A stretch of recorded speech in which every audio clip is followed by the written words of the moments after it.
এরা দুই বোন এই বাসায় দেব একটা হাতে ধরছে ওই মিয়া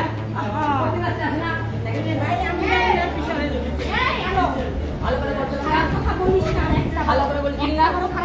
ভালো করে বলছিলাম না তোরে তুই কিন্তু মুসলমান তুই কিন্তু মুসলমান